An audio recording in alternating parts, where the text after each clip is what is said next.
The moment my wedding ring slipped from my finger and bounced across the marble floor, I felt something inside me break. At first, no one noticed. The string quartet kept playing. Guests kept laughing. Champagne glasses kept clinking. But I noticed, because at the exact same second, my husband's face turned the color of paper. Daniel stood near the head table, staring at his phone like it had just delivered a death sentence. 3 hours earlier, we had promised each other forever. 3 hours. That's how long my marriage lasted. I have to leave. His voice wasn't loud, but in that moment it sounded like it echoed through the entire reception hall. 200 guests slowly fell silent. The violin stopped mid-note. My hand was still holding a champagne glass in the air when I whispered, "Daniel, what are you talking about?" He didn't answer. Instead, he stepped back from me, like I was the problem, like I was the thing he needed to escape. My heart started pounding. "Daniel, we just got married." Then he said something that made the entire room freeze.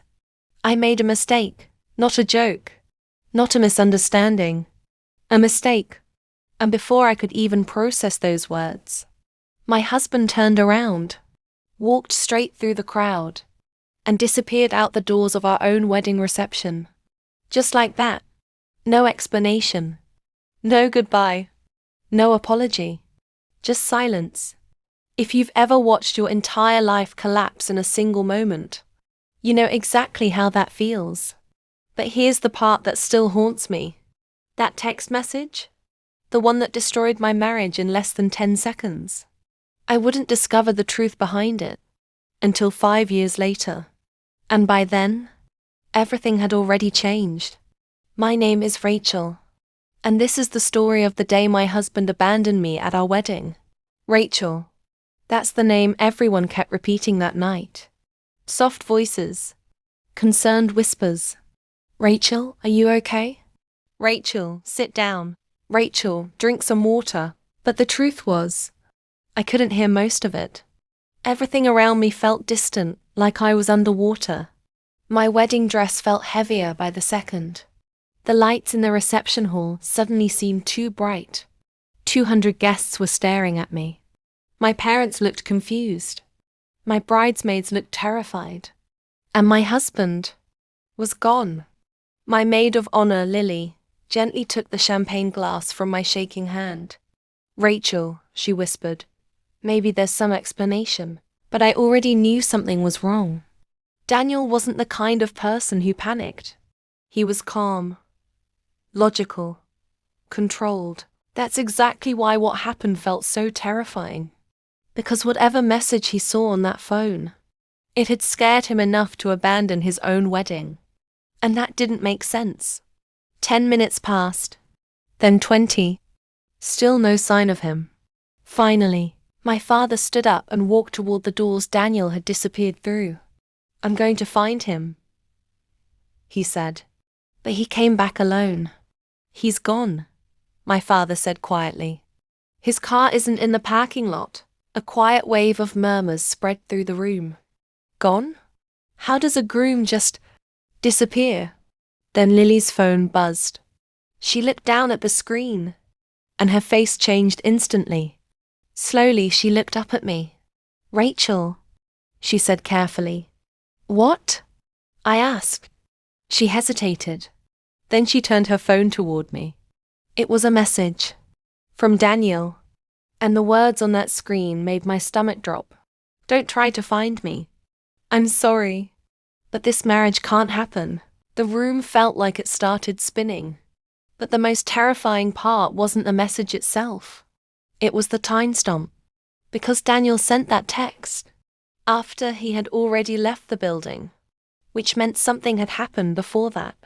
Something bad enough to make him run. And whatever it was, I wouldn't find out the truth for 5 long years.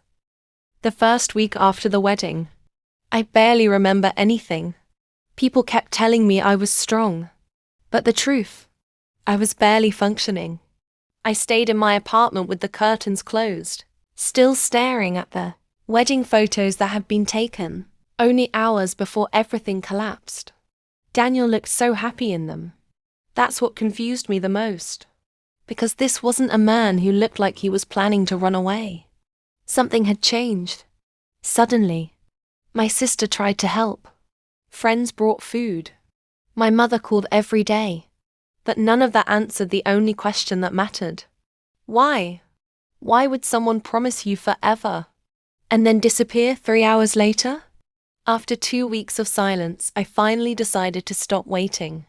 I hired a private investigator. At first, I thought maybe Daniel had another woman. Maybe he got scared. Maybe he panicked. Maybe he never really loved me. But the truth the investigator brought me was even stranger. Daniel had left the city the same night as the wedding. He took a late flight to New York, and he wasn't alone. He was with a woman named Megan Porter. When the investigator placed the photos on my table, my chest tightened. Daniel and Megan walking into a hotel. Daniel holding her hand. Daniel smiling. Like the wedding had never even happened. But here's what made everything even more confusing. Megan wasn't just some random woman. She was Daniel's ex-girlfriend.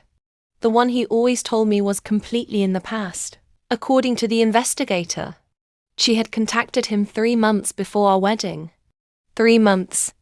Which meant while we were choosing flowers, tasting wedding cakes, and writing our vows, Daniel had been secretly talking to her.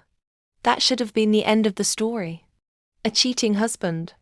A runaway groom. A humiliating betrayal. So I did what anyone in my position would do. I filed for divorce.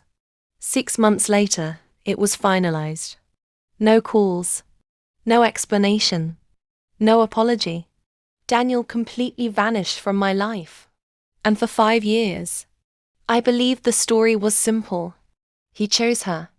Until the morning of my second wedding, when a single email appeared on my phone, from a name I never expected to see again. Daniel. And what he wrote in that message changed everything I thought I knew. The morning of my second wedding, I woke up feeling something I hadn't felt in years. Peace. Not the nervous excitement I had felt the first time. This was different. Calm, certain. Real. My sister Melissa helped me into my dress in the small bridal room at the Vineyard. It was simple, elegant. Nothing like the extravagant gown from my first wedding. She looked at me through the mirror and smiled. "You look different this time," she said. I adjusted the bracelet on my wrist and asked, "Different how?" "Happier." And she was right. Because James wasn't just the man I loved. He was the man who helped me rebuild my life when it was completely broken. A widowed pediatric surgeon with the kindest eyes I had ever seen. And a 7-year-old daughter named Sophie, who had somehow turned me into the person she called Mommy Rachel. They had become my family. The ceremony was small. Just 30 people. No giant ballroom. No 100 witnesses. Just people who truly mattered. As I finished my makeup, my phone buzzed on the table. An email notification. Normally I would have ignored it, but something about the sender's name made my stomach drop. Daniel. My hands froze. For a moment I couldn't even breathe. 5 years. 5 years without a single word. And now he was writing to me on the morning of my wedding. Slowly I opened the message. The first line hit me like a punch. "Rachel, I know I have no right to contact you." I kept reading. He said he never stopped loving me. He said leaving the wedding was the worst mistake of his life. He said he needed to tell me the truth before it was too late. Then came the sentence that made my heart start racing. "I'm dying, Rachel. Stage 4 pancreatic cancer. 6 months. Maybe less." I stared at the screen. Part of me wanted to laugh. Another part wanted to throw the phone across the room. After everything he had done. Now he wanted sympathy. Now he wanted closure. Melissa noticed my expression. "What happened?" I locked the phone and shook my head. "Nothing," I said quietly. And then I deleted the email. Because that day didn't belong to the past. It belonged to James. To Sophie. To the life I had fought so hard to build after everything fell apart. An hour later, I walked down the aisle between rows of vineyards. James stood at the end, his eyes full of emotion.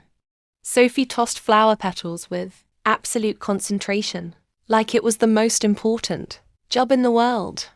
For the first time in years, I felt whole again.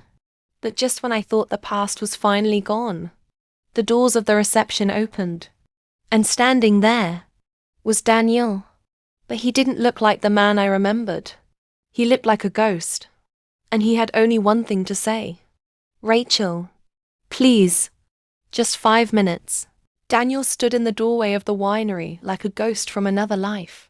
5 years ago, he had been the confident banker who left me standing in a wedding dress in front of 200 people.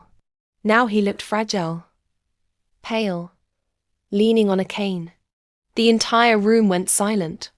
James stepped closer to me immediately. "Rachel, you don't have to do this." He was right. But there was one question that had lived inside me for 5 years.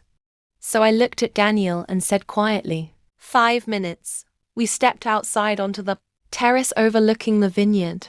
As the sun started setting, Daniel sat down slowly like his body didn't have much strength left. Then he said something I never expected. "Stage 4 pancreatic cancer." My heart skipped. "It gave me about a year," he said quietly. "Maybe less." For a moment, neither of us spoke. Then I finally asked the question that had haunted me. "Why did you leave our wedding?" Daniel closed his eyes. "The night before our wedding, Megan called me, his ex. She said we slept together months earlier and that she had proof. Photos, messages, even a video." "That's impossible," I said. "I know," he whispered. "But I was drunk that night and didn't remember anything. She threatened to send everything to your family and your company. So you ran. I thought I was protecting you," he said. Months later, he discovered the truth. Everything was fake. Edited photos, fake messages, a deepfake video. Megan had created it all out of jealousy. She was eventually arrested for fraud. But by the time Daniel tried to find me, I had already disappeared from his life. Silence hung between us. Finally, I said quietly, "I forgive you." Daniel looked stunned. "Not for you," I said. "For me. I'm tired of carrying that anger." Tears rolled down his face. "Thank you." I walked back inside. James was waiting. Sophie ran into my arms. That night, I realized something important. Sometimes the life you lose leads you to the one you were meant to live.